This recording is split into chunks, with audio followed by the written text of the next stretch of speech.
Andrew Postman, Amusing Ourselves to Death, Public Discourse in the Age of Show Business.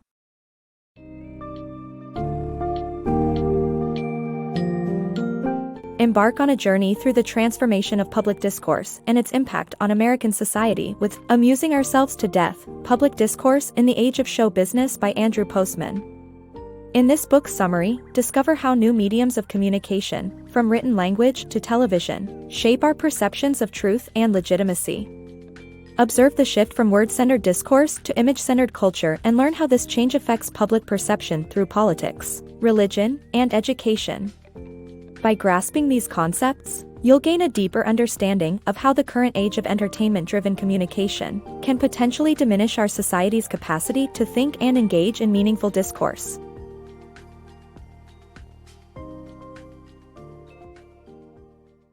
Shifting American Spirit and Communication. The essence of the American spirit is reflected in its major cities, evolving along with its changing modes of communication. In the mid-19th century, the immigrant-driven New York City embodied America's multiplicity. Later, industrial Chicago became the commercial heart of the country. Now, Las Vegas epitomizes entertainment as a core American value. This transition is linked to how communication methods shape cultural values and the way people perceive truth. Moving from speech to writing revolutionized our understanding of the world, but the shift to an image-dominated medium risks undermining intellectual content and accuracy in favor of attractive appearances. Throughout American history, major cities have served as mirrors of the nation's ever-changing identity.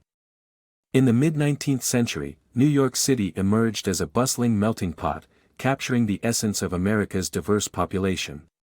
Chicago later reflected the nation's progression in commerce and industry. Today, Las Vegas stands as a symbol of entertainment, the latest incarnation of the American spirit. Examining this evolution in national character reveals a connection with the progress of communication mediums. Early human interaction relied solely on speech, conveying meaning only through auditory channels. The invention of written language transformed communication, enabling in-depth study and analysis of words and ideas. This groundbreaking shift birthed new fields of knowledge, from philosophy and science to literature and beyond. However, in the modern era, the world of communication is undergoing another transformation. Public discourse now relies heavily on visual images rather than written or spoken words. This shift raises concerns as image-based content struggles to convey complex intellectual ideas effectively. Ultimately, the predominant medium of communication in any time period shapes society's notions of what is considered truthful and legitimate. Our current print-oriented culture places great significance on written proof, such as educational degrees. However, as television and images dominate our landscape, appearances risk overshadowing written truths. Consequently, the way we perceive truth and conduct public discourse is shifting alongside the transformation in our means of communication. From words to screens. The allure of the written word once dominated American culture, with literary interest surpassing current fascinations like the Super Bowl. During the 18th and 19th centuries, eloquent writing shaped public discourse and political figures were judged by their linguistic prowess. The evolution from written language to images marks the shift from a word-centered to an image-centered society. In today's America, the Super Bowl captivates roughly 111 million viewers, overshadowing the sales of books, which struggle to exceed 1 million copies sold. This wasn't always the case, though. In 1776, Thomas Paine published Common Sense, a pamphlet that was printed almost 500,000 times when the American population was only 2.5 million. This demonstrates the 18th-century Americans' fervor for reading rivaled the modern American passion for football.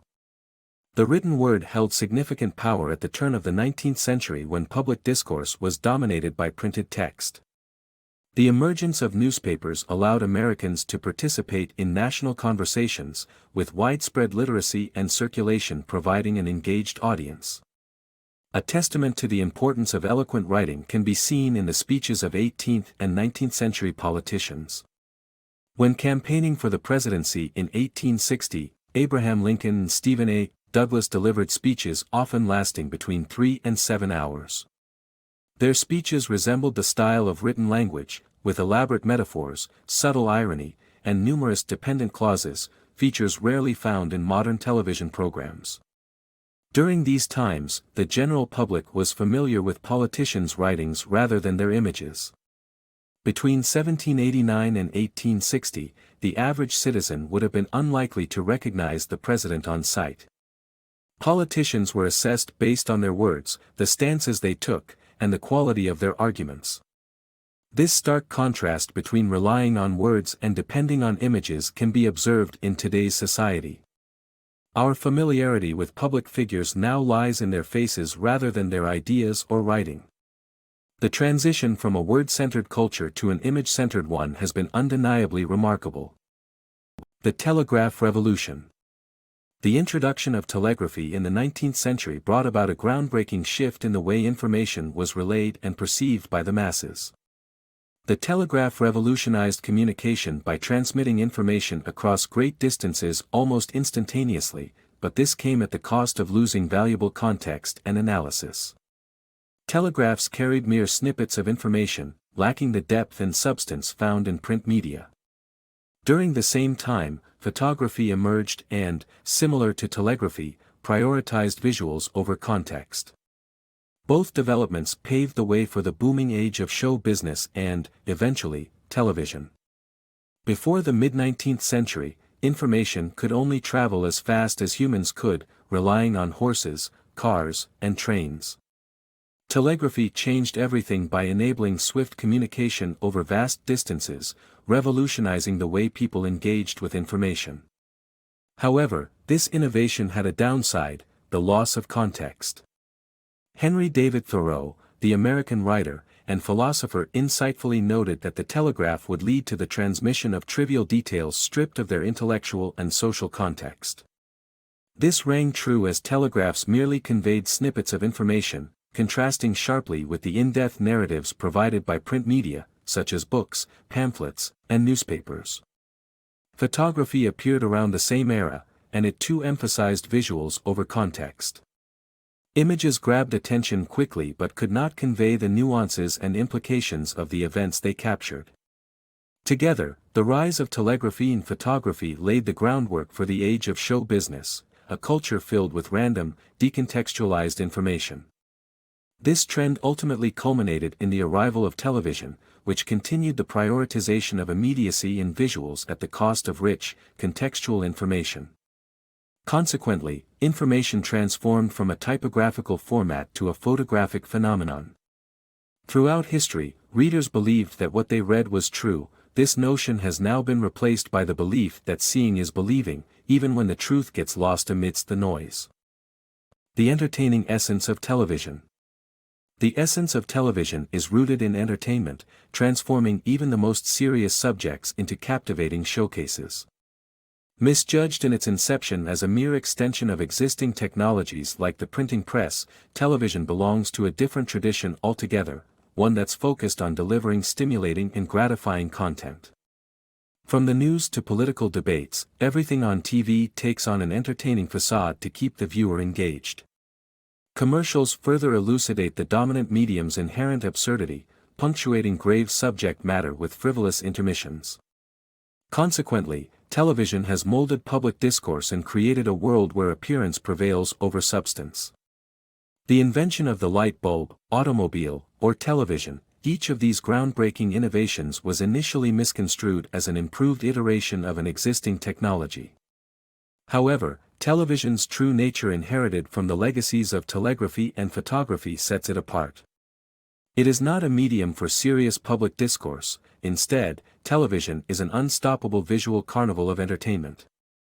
American television acts as a kaleidoscope of captivating images, ready to enchant viewers at their fingertips. Imbued with simplicity and a desire to elicit an emotional or aesthetic response, TV entertainment has permeated every aspect of the medium. This phenomenon is amply demonstrated by news programs, where the rhythmic interplay of music and reporting create theatrical productions. Newscasters narrate calamities and triumphs in the same engaging demeanor, while televised debates prioritized style over substantial argumentation. The victor in such contests is personified by a charismatic performance that captivates the audience, rather than well-founded reasoning. Commercials only exacerbate television's absurd reality, juxtaposing critical topics with whimsical promotions. This peculiar sequence creates an incongruous environment where nuclear war concerns appear alongside irresistible burger deals. As television remains the prevailing form of communication, public discourse is continuously molded in its image, an era where showmanship is the ultimate goal. Temptation of televised spirituality. The pervasive presence of television in our lives has given rise to the notion that even the divine can be transformed into televised entertainment. Religious shows often attempt to recreate the church experience on screen, but the unsacred nature of television ultimately undermines their efforts to provide a meaningful religious encounter. Instead, these programs resort to elaborate presentations and the allure of showmanship to entertain viewers. This notion extends to televised politics, as seen in Ronald Reagan's remark that politics is akin to show business. TV presentations often focus on superficial traits, such as trustworthiness and charisma, rather than deeply considered ideologies. This trend is reflected in the growing reliance on brief political ads, which perpetuate the fantasy of quick and easy solutions to complex issues. The television dilemma. In today's world, children learn as much from television as they do in school, but television presents a flawed educational philosophy that often prioritizes entertainment over actual learning.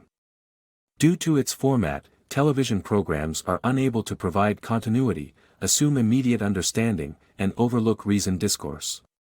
Despite these limitations, television serves as a warning of a dystopian future akin to Aldous Huxley's Brave New World.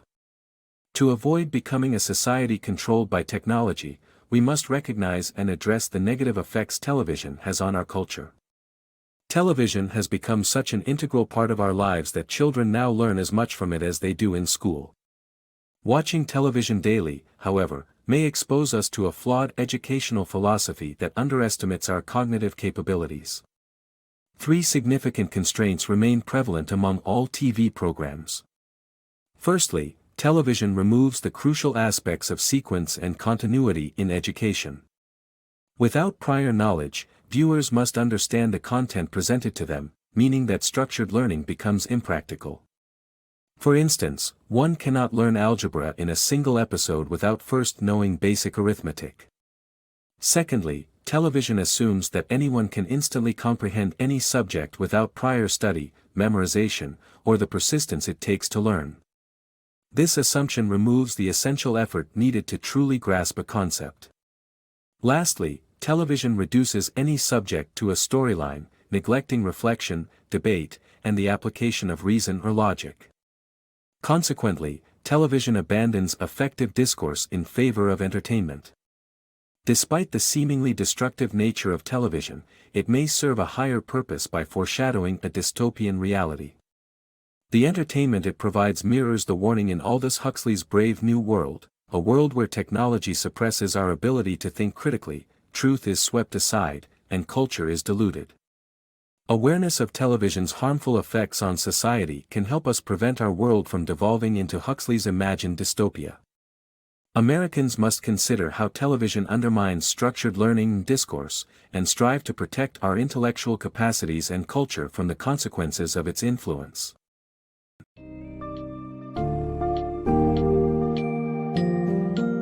In conclusion, Amusing Ourselves to Death eloquently describes the transition from a society that values truth, logic, and serious discourse, to one where image-based communication dictates public perception. Through the evolution of mediums, from speech to print to television, Postman emphasizes the decline of intellectualism and increasing dominance of entertainment in public discussions. This book serves as a warning to acknowledge the gravity of television's detrimental influence on our culture, lest we find ourselves living in a Huxleyan dystopia. In paying heed to this message, you'll be better equipped to challenge the superficiality of image-based culture and strive towards meaningful engagement in American society.